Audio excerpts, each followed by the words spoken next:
Hey guys, welcome to WritersBlockBrewing.com. It's me, Matthew, and this is episode 23 of my beer story. Today is the day we brew the Pliny the Elder clone. Now you've seen the backstory as to how I received the recipe kit. If not, click the link below for the previous episode of my beer story. And now, let's brew a beer.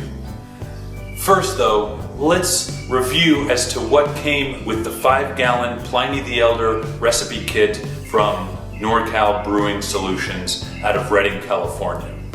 First, of course, we've got the instructions and packing list.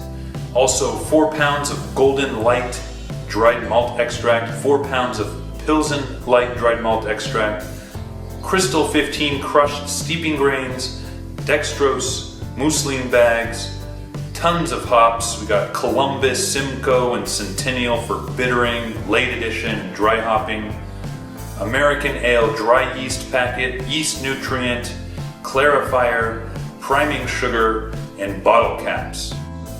Alright, let's filter the brewing water and light those burners. Now, as per the instructions, I'm shooting for 155° Fahrenheit strike water for steeping the Crystal 15 crushed specialty grains. Now, going above and beyond the instructions, I'm adding 2 teaspoons of gypsum and a 1/4 teaspoon of calcium chloride to my brewing water.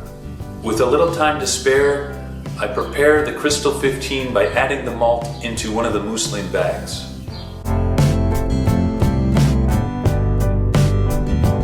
And here we go, the strike water has reached the target temperature, and I add the mousseline bag with 8 ounces of Crystal 15. And I'm going to let that steep for 30 minutes. Now is a good time to mention that this 5-gallon recipe is for a 3-gallon partial wort boil. Typically for stovetop brewers, I'm using my system with a 15-gallon capacity. So therefore I will be doing a full wort boil, and that's for 3 main reasons. One, I don't want to risk contamination by adding cold water to the partial wort when bringing it up to the 5 gallons. Secondly, I don't want to caramelize the wort during the boil. This would cause off flavors and darken the beer. And third, I want to take advantage of my plate chiller rather than having to mess with an ice bath. But when brewing a full wort boil with this recipe, I will need to adjust down my early hop additions, since I'll have more water solubility and therefore increased hop utilization. In other words, if I were to use the 4 ounces of bittering hops at the beginning of the boil as the recipe calls for, I would be making a super bitter, perhaps disgusting, definitely undrinkable beer. When I get to the hop additions, I'll explain those adjustments. But first, since the Crystal 15 has steeped for 30 minutes, let's remove it, bring it to a boil, cut the flame, and add the dried malt extract.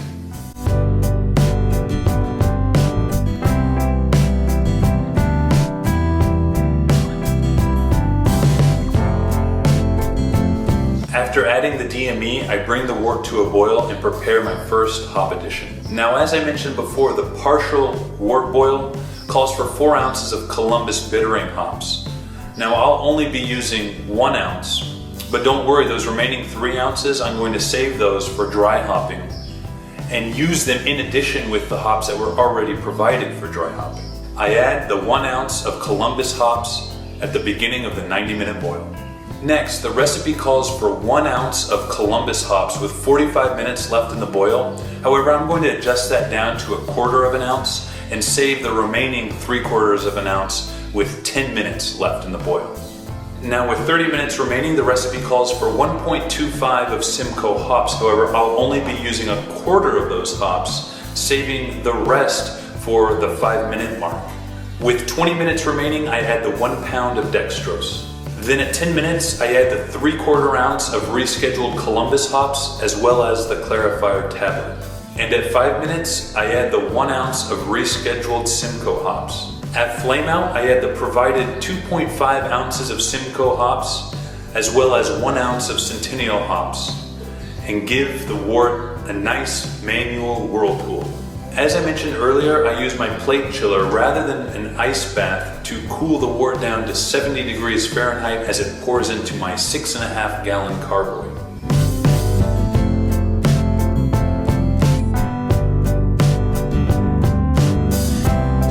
hit the target OG right on at 1073.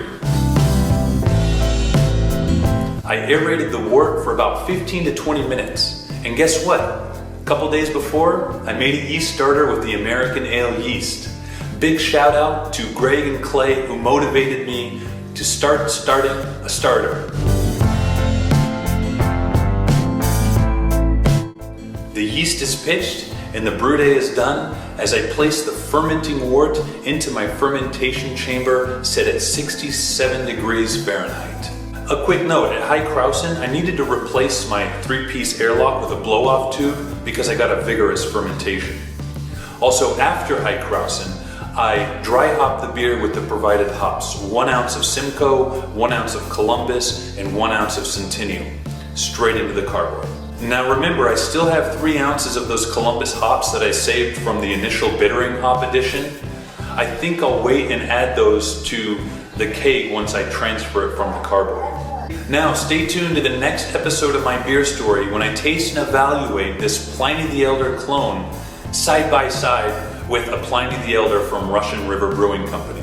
So please subscribe to stay updated. I hope you guys like this video. Please let me know down in the comments section if you guys have brewed a Pliny the Elder clone and how did that turn out.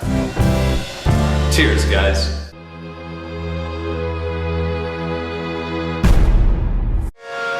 Thanks again for watching, guys. I hope you enjoyed this episode of My Beer Story. Please subscribe to stay updated. New videos every brew day. If you like this episode, check out the My Beer Story playlist with all the episodes. Also, you may be interested in my new series, You Brew, I Review, in which I review your homebrewed beers. Visit writersblockbrewing.com, follow us on Facebook and Instagram for behind-the-scenes brewing and the craft beers that I'm enjoying.